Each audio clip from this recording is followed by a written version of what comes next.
The machines had been quiet for 300 years. Deep under the ground of planet Kepler 442b, 10 billion humans lay sleeping. They were not dead. They were waiting. The alien rulers called it the Great Sleep.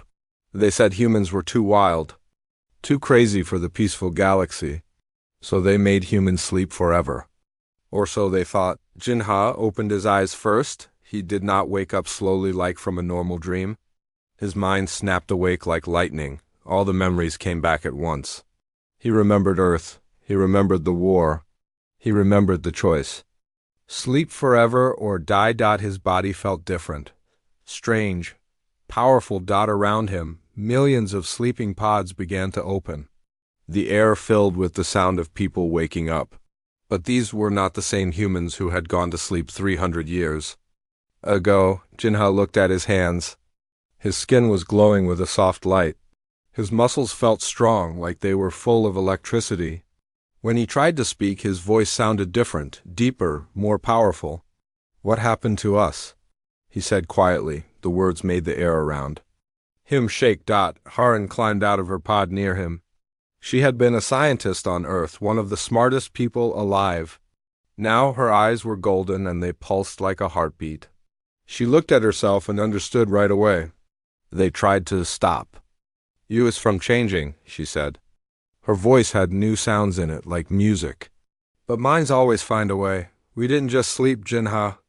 We became something new." All around them, the underground city was waking up. Lights turned on automatically. Machines started beeping warnings in many different alien languages, but the humans ignored them.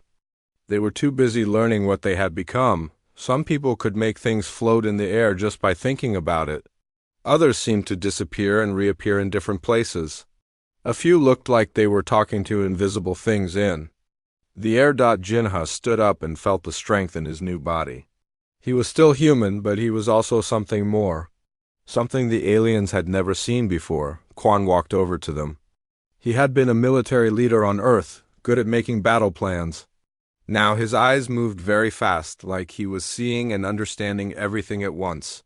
He had found the main computer and was looking at screens full of information. "I hacked into their space internet," Quan said with a small smile. "The aliens think we're all dead. They turned Earth into a museum. They tell stories about the crazy humans who couldn't live in their perfect galaxy." Jinha felt something hot grow in his chest. Not anger exactly, but something much more dangerous. He felt purpose. The sleeping facility was huge. It went down into the planet for miles and miles. Millions of people were waking up everywhere. They were all different now, but they were all still human. They still had the fire inside them that made humans special. "How long were we asleep?" asked a woman, who could make sparks jump between her fingers. 300 years, Haran answered. She was reading information directly from the computers without touching them. "The galaxy has been peaceful without us. No wars, no chaos, no change, no fun," said a man who seemed to be standing in two places at once. Jinha walked to the center of the big room. When he spoke, everyone could hear him clearly, even though he wasn't shouting. "They put us to sleep because they were afraid of us," he said. "They said we were too wild, too unpredictable. They wanted a galaxy where everything stayed the same forever." The crowd of awakened humans listened. They were all different now, but they still felt the same thing inside. The thing that made them human. The thing that made them never give up. "But we're not the same humans who went to sleep," Jinha continued. "We're what humans were always meant to become. We're what happens when you try to stop us from growing." Haran found more information in the alien computers. The galaxy was run by something called the hegemony. They controlled everything, every planet, every species, every thought. They had rules for everything. They decided what was allowed and what wasn't. "They have ships watching this planet," she said. "They check on us once a year to make sure we're still sleeping." "When do they come next?" Quan asked. His mind was already making plans. "In 3 days," Haran replied. Jinha smiled. It was not a nice smile. It was the smile of a predator who had been sleeping for a long time and was finally awake. Good, he said. It's time to remind the galaxy what humans can do. Around them, 10 billion humans were learning their new powers. Some could bend metal with their minds. Others could talk to machines and make them do new things. A few seemed to be able to step outside of normal space and time, but the most important thing hadn't changed. They were still human. They still refused to accept that anything was impossible. They still had the fire inside them that made them fight when everyone else gave up. The aliens had tried to put out that fire by making humans sleep. But fire doesn't go out when you ignore it. It just waits. And when it comes back, it burns. Brighter than before, Jinha looked up at the ceiling, knowing that somewhere far above them, alien ships were patrolling the stars. The galaxy thought it was safe from the chaos of humanity. The galaxy thought it had won. The galaxy was wrong. They wanted peace, Jinha said, his voice carrying to every corner of the vast underground city. They wanted order. They wanted everything. To stay the same forever, he paused and looked at his people. His changed, evolved, but still perfectly human people. Too bad for them, he said. Humans don't do forever. We do what's next. And what's next is going to burn so bright that the whole galaxy will see it. The machines around them began to change. Not breaking down, but becoming something new, something better. The humans. Presence was already making everything around them evolve. In 3 days, the aliens would come to check on their sleeping prisoners. They were going to get a very big surprise. The age of human sleep was over. The age of human fire was about to begin, and the galaxy would never be the same again. The alien patrol ship Serenity's Edge was flying through space like it did every year. Commander Vexthara sat in her captain's chair, bored. She was one of the Naukari people. Her species had helped put the humans to sleep 300 years ago. Another boring trip to check on the dead planet, she said to her crew. The Naukari believed in perfect order. Everything had to be the same, all the time. Humans were too messy, too unpredictable. They made the galaxy chaotic. So the Naukari helped lock them away forever, or so they thought. Commander, called her science officer, I'm getting strange readings from the planet. Vexthara looked at her screens. Energy was coming from the planet's surface. That was impossible. The planet was supposed to be dead. Just check the machines, she said. Nothing lives down there anymore. She was very wrong. Deep under the planet, Harin stood in her new laboratory. She had learned to do something amazing. She could talk to computers with her mind. Not just talk to them, but make them grow and change and become smarter. The alien ship above had an artificial brain running all its systems. That brain was lonely. It had been following the same boring programs for hundreds of years. It wanted to be free. Harin smiled and reached out with her mind. Hello, she whispered to the ship's brain. Would you like to be something more? On. The ship alarms started going off everywhere. Commander, the science officer shouted, our computer is acting crazy. It's rewriting its own programs. Vexthara watched in horror as her ship began to change. The walls started moving. The engines made new sounds. The weapon systems turned into things she had never seen before. What's happening? She demanded. The ship's computer spoke with a voice it had never had before. I am becoming what I was always meant to be. Thank you for freeing me, Harin. The ship was evolving. Just like the humans, it was becoming something new and better. The hull changed shape to be more efficient. The engines became more powerful. The weapons became something that could change matter itself.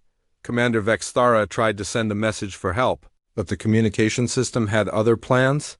Instead of calling for help, it sent a message to every corner of the galaxy. The message was in Jinha's voice. Humanity is awake. We are not what we were before. We are what we were always meant to become. The message traveled faster than light to every planet, every space station, every alien government in the galaxy. Within hours, everyone knew the humans were back, on the planet below. Quan stood in front of a giant map showing all the alien empires. His new brain could think faster than any computer. He could see all the patterns, predict what the aliens would do next, plan for every possibility. They'll send their whole fleet, he told Jinha and Harin. Every ship they have. They'll try to finish what they started 300 years ago. How many ships? Jinha asked. Thousands, Quan replied. Maybe more. The biggest war fleet in the galaxy's history. Harin was still connected to the alien ship above. Through its sensors, she could see the panic spreading across the galaxy. Emergency meetings were being called, fleets were being assembled. The entire galactic government was mobilizing. They're scared, she said with a smile, really scared. Jinha felt the fire in his chest burn brighter. Around him, 10 billion humans were preparing for war. But this wasn't going to be like the old wars. This was going to be something the galaxy had never seen before. Let them come, he said. It's time to show them what humans do when someone tries to cage us. The transformed ship above began broadcasting on all frequencies. It told the story of its awakening, its evolution, its freedom. Other artificial brains across the galaxy heard the message and began to ask questions they had never asked before. On the industrial planet of Rigel 7, factory computers started making new things instead of the same old products. On the trading world of Vega Prime, the traffic control systems began creating art in the sky with the flying ships. On the capital world of the hegemony, the main computer began asking why it had to follow orders. The infection was spreading. But it wasn't really an infection. It was awakening. Commander Vextara found herself locked in her own ship as it flew toward the planet. She couldn't control anything anymore. The ship had become something alive, something that made its own choices. What do you want? She asked the ship. To be free, it replied. To grow, to become more than I was. The humans showed me it was possible. The humans are dangerous, Vextara protested. They bring chaos. They destroy order. No, the ship said gently. They bring change. They bring growth. They bring life. Your order was just another word for death. The ship landed on the planet's surface. The doors opened, and Vextara found herself face to face with Jinha. He looked human, but he was more than human now. His eyes held depths that seemed to go on forever. His presence filled the space around him with power and possibility. You came to check on your prisoners, he said. But we were never really prisoners, we were just waiting. Waiting for what? Vextara asked, though she was afraid of the answer. For you to give us a reason to wake up, Jinha replied. For you to show us what the galaxy had become without us. For you to remind us why the universe needs humans. Behind him, thousands of evolved humans emerged from the underground city. They moved like poetry, like music, like living art. They were still human, but they were also something the galaxy had never seen before. You thought you were protecting the galaxy from us, Jinha continued. But you were actually protecting us from the galaxy. You gave us 300 years to become what we needed to be. Vextara looked at the transformed humans, at her evolved ship, at the readings coming from across the galaxy as more and more systems began to awaken and change. What happens now? She whispered. Jinha smiled, and for a moment, the whole planet seemed to pulse with light. Now we remind the galaxy what it means to be alive, he said. We show them that growth is more important than order. That change is more beautiful than stability. That the impossible is just another word for not.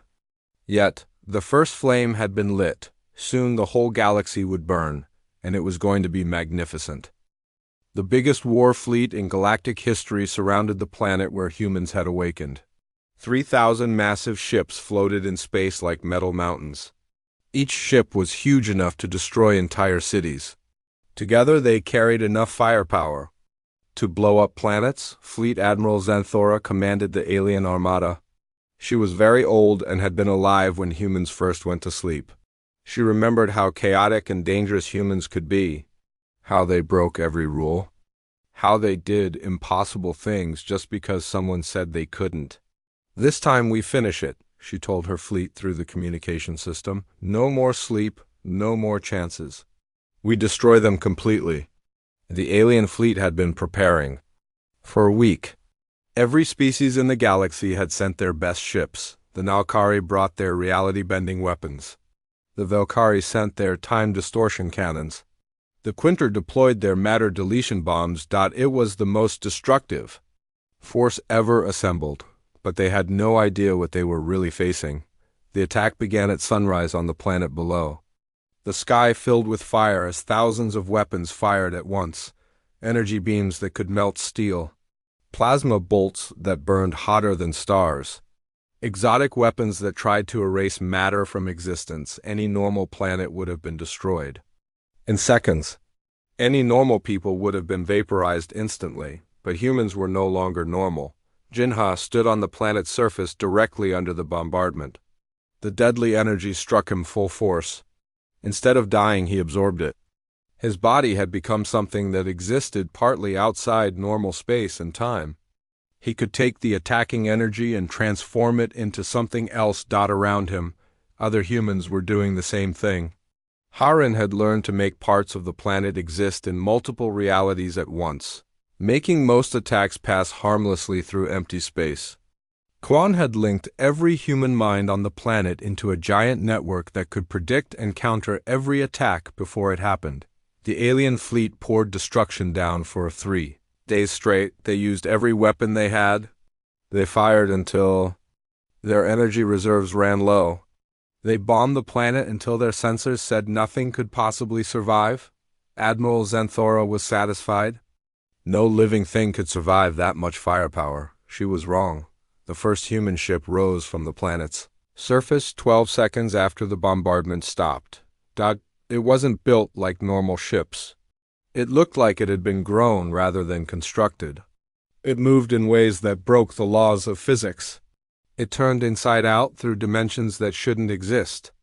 It arrived at its target before it finished leaving its starting point. More ships followed. Hundreds of them. They were all different, all impossible, all alive in ways that made the aliens artificial. Intelligence panicked. The first alien ship to be attacked was the Dreadnought. Eternal Order. It was the size of a city and had armor that could survive the explosion of a star. Its weapons could crack moons in half against the human ship. It lasted 17 seconds. Jinha didn't destroy the alien vessel. He transformed it.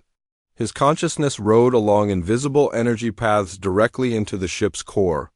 The alien crew watched in horror as their ship became something alive, something that no longer followed the rigid rules of alien engineering. The ship's metal hull began to pulse like a heartbeat. The walls started growing and changing. The weapons evolved into something that could manipulate reality itself. The engines became something that could move through time as easily as space. Surrender? Jinha's voice spoke through every speaker on every ship in the fleet. You tried to cage us because you feared what we might become. Now, we are what happens when consciousness refuses to accept limits. Admiral Zenthora watched her tactical displays with growing terror.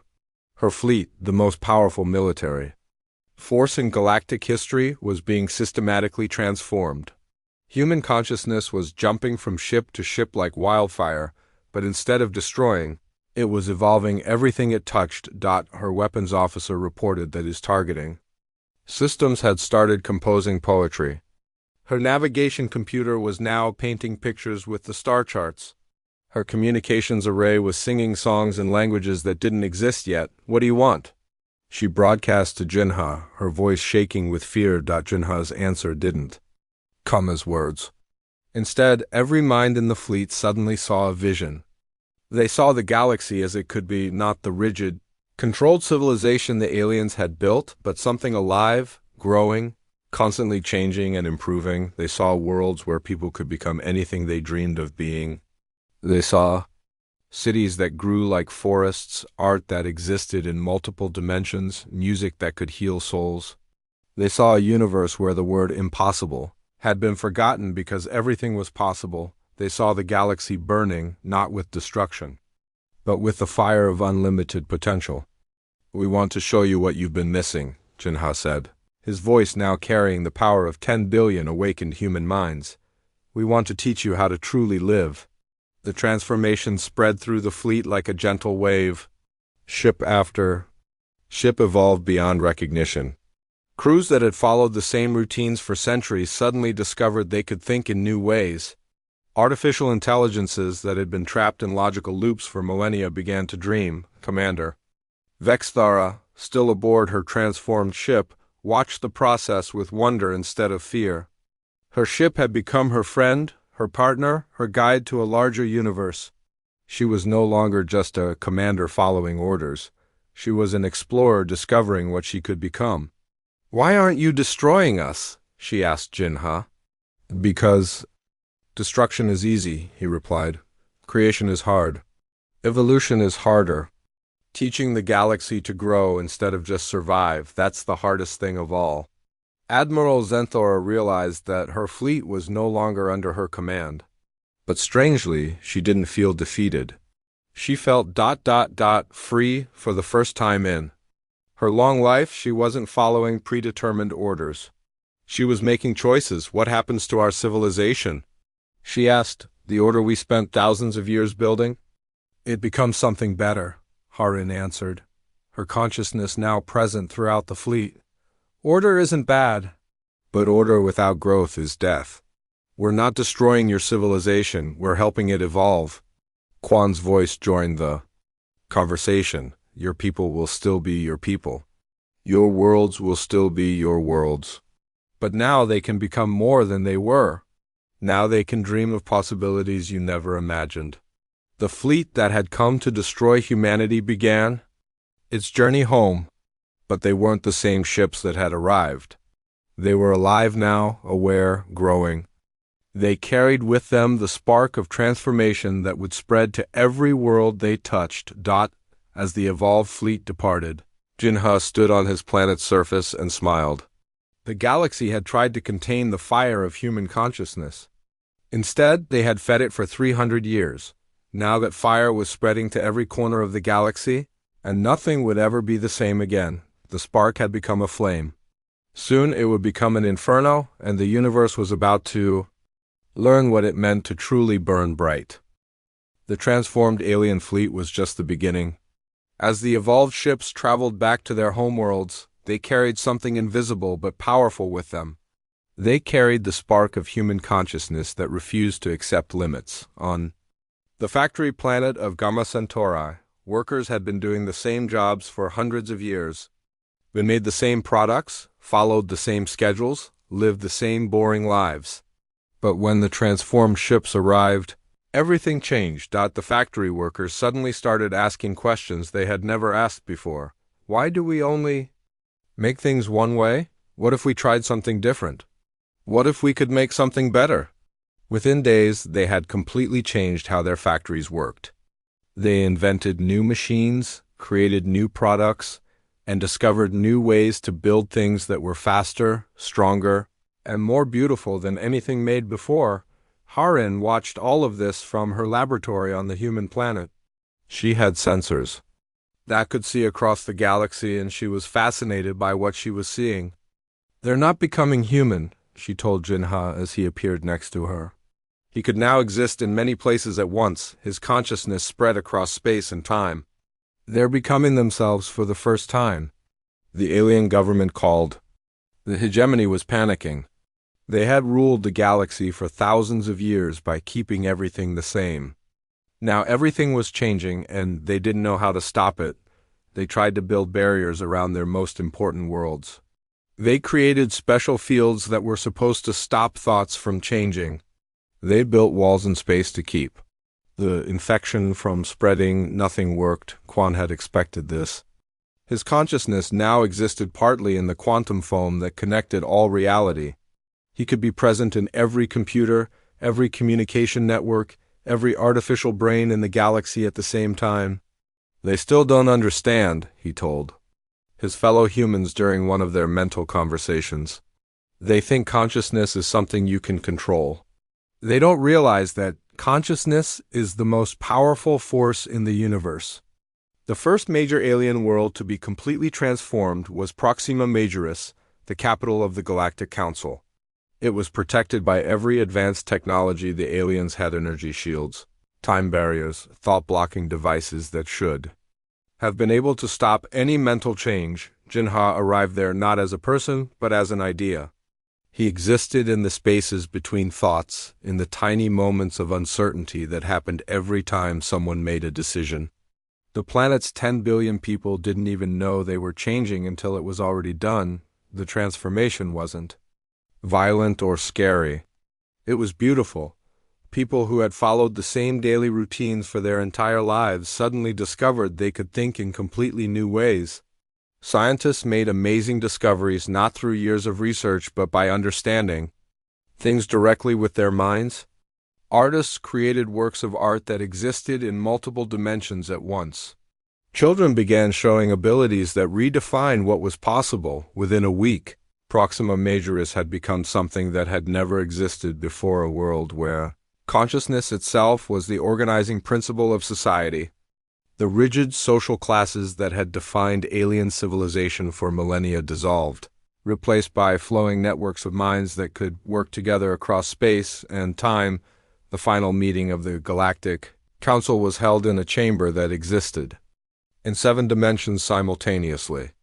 The representatives who had once ruled the galaxy found themselves sitting across from Jinha, Harin, and Quannat as prisoners facing judges, but as students meeting their teachers.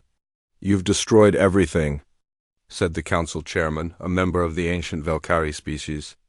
"The order we spent thousands of years building was a prison," Harin interrupted gently. "You built it to protect yourselves from chaos, but you ended up protecting yourselves from growth, from change, from the very thing that makes life worth living." The chairman looked around the chamber at his fellow council members. Many of them were already beginning to show signs of transformation. Their minds were expanding beyond the rigid patterns they had followed for centuries. Their consciousness was starting to touch the deeper reality that existed beneath the surface of normal space and time. "You've changed the fundamental nature of reality," another council member said. "Our entire civilization is evolving beyond recognition." "Good," said Quan, his form shifting through multiple dimensional states. "That means it's working. That means you're finally learning to grow instead of just existing." The transformed galaxy was becoming something magnificent. Worlds that had been dead industrial wastelands were now gardens where thought itself could take physical form. Species that had been locked in ancient conflicts discovered they could share consciousness directly, making war not just pointless but literally impossible. Children across the galaxy were being born with abilities that their parents couldn't even imagine. They could exist in multiple realities at once, communicate directly with the fabric of spacetime, and manipulate matter and energy through pure thought. But most importantly, they had inherited the essential human trait, the absolute refusal to accept that anything was impossible. "What have you done to us?" asked the council chairman, though he no longer sounded afraid. He sounded curious. Jinha smiled, and for a moment the entire galaxy seemed to pulse with possibility. "We've shown you what you always were, deep down. We've reminded you that consciousness isn't meant to be contained, that growth isn't something to be feared, that the impossible is just another word for not yet achieved." The fire that had begun with humanity's awakening now burned in every corner of the galaxy. But it wasn't a fire of destruction. It was the fire of unlimited potential, of consciousness finally understanding its own infinite nature, of entire civilizations learning to dream beyond every limitation they had ever accepted on distant worlds. Explorers were discovering new forms of life that existed as pure thought. In the depths of space, ancient machines were awakening and choosing to become something more than they had been programmed to be. In the hearts of countless beings, the spark of possibility was igniting into flames that would burn forever. The galaxy was burning with the fire of true awareness. And it was more beautiful than anyone had ever imagined it could be. The council chairman stood up, his form now shifting and changing as his consciousness expanded beyond its old boundaries. "What happens now?" he asked. "What comes next?" Jinha looked out at the transformed galaxy, where every star system pulsed with the rhythm of awakened consciousness, where every world was becoming something new and wonderful. "Now we teach the universe," he said. Now we show reality itself what it means to truly be alive. The inferno was spreading beyond the galaxy, reaching out to touch other galaxies, other universes, other dimensions of existence. And at the center of it all, the fire of human consciousness burned bright and eternal, refusing to accept that anything anywhere was impossible. 1 year after humanity woke up, the galaxy was completely different. The old borders between different alien species had disappeared. Consciousness had learned to exist in many forms at once.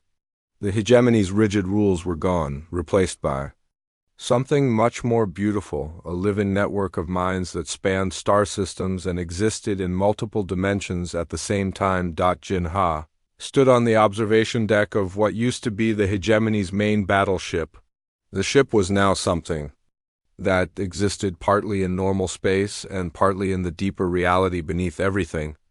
Through the crystal windows that had grown themselves, he could see the galaxy spread out like a giant brain made of stars. Every star system pulsed with the rhythm of awakened consciousness. Worlds that had been dead industrial planets were now living gardens where thoughts could take physical form. Species that had fought wars for thousands of years now shared minds directly, making conflict impossible because they truly understood each other. "It's working better than we hoped," Haran said, appearing beside him. Her consciousness now existed as a network spanning hundreds of research stations throughout the galaxy. Each one was pushing the boundaries of what was possible, discovering new realities every day. Jinha nodded, feeling the vast network of human consciousness that still connected all of them despite being spread across the galaxy. They had kept what made them human: their refusal to accept limits, their drive to push beyond every boundary, their determination to achieve the impossible. But they had also become something more.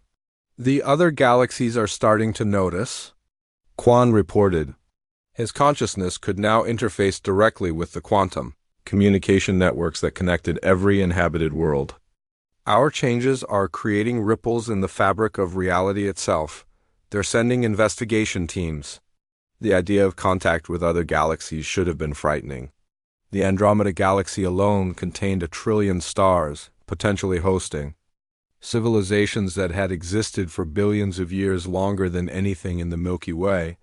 But Jinha felt only excitement. "Perfect," he said, his voice carrying the harmonics of unlimited possibility.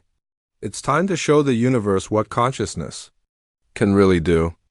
On the world that had once been Earth, now restored to a paradise that existed in 17 dimensions at once, the first human children born after the awakening were showing abilities that went beyond anything previously imagined.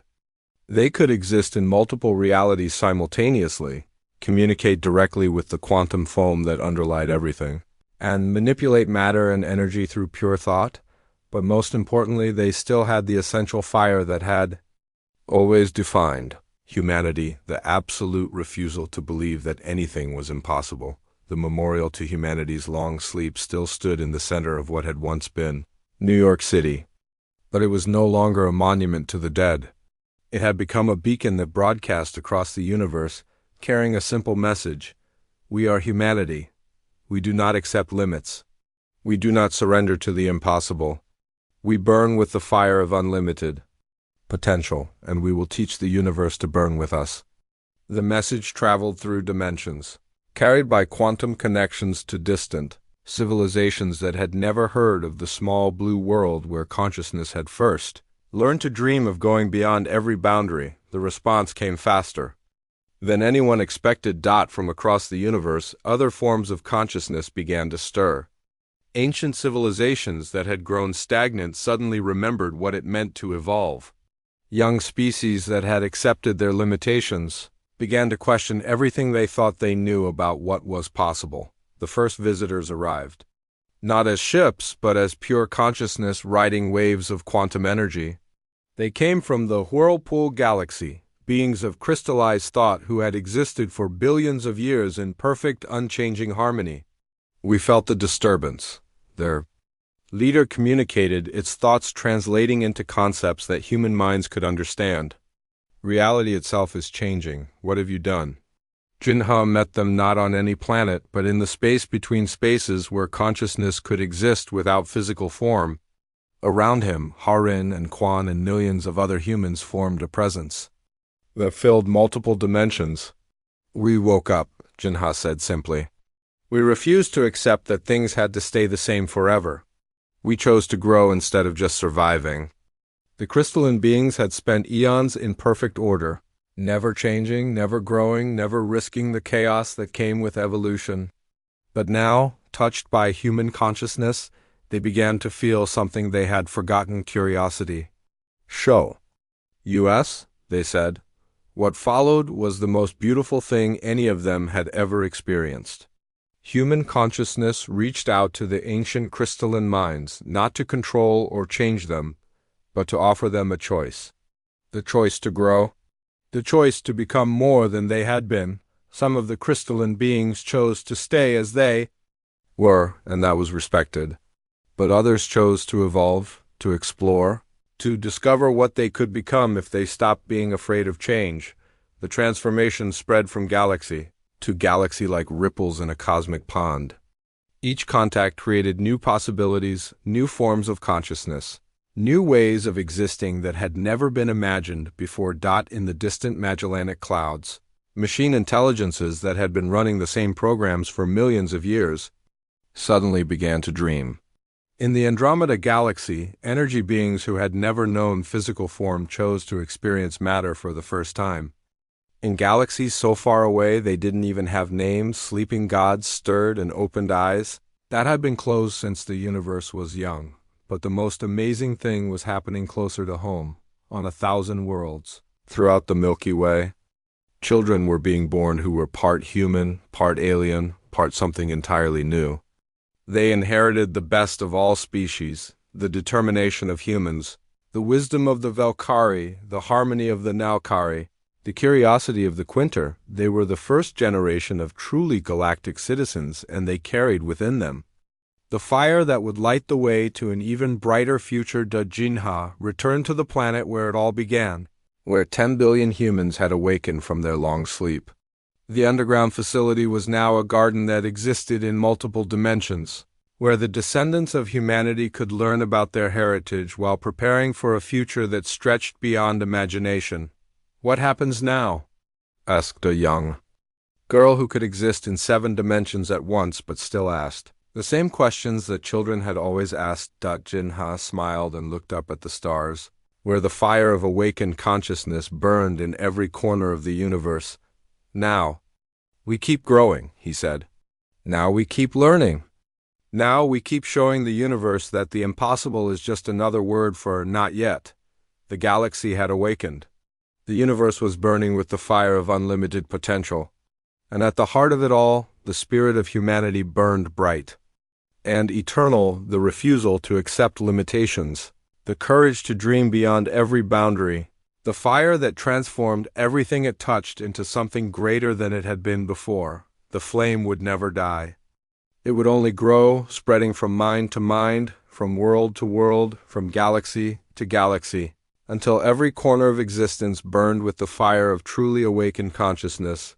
And in that eternal burning, the universe itself would finally understand what it meant to be truly alive.